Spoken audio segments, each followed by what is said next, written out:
I watch the news on television, and I've been concerned about how slow it's taking to vaccinate everyone in America. There's 300 million people. And look how long it took here.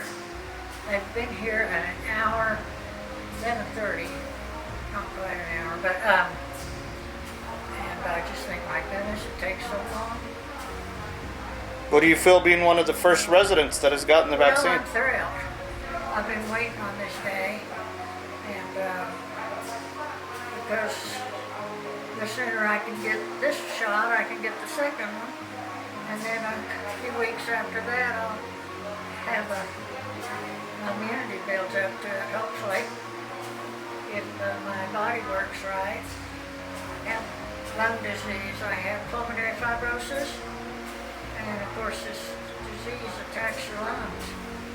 So I was anxious to get the shot. How do you feel now after the shot? I don't feel the pain. No pain? No. It may take a little while, but right now I don't even realize I've got a shot. You didn't get a sticker, but you got a donut. Yes, I did. Yeah, right over there. Well, congratulations on being one of the first here to get it. Thank you. I'm just thrilled. I'm going to be texting my family and telling them I got my first shot.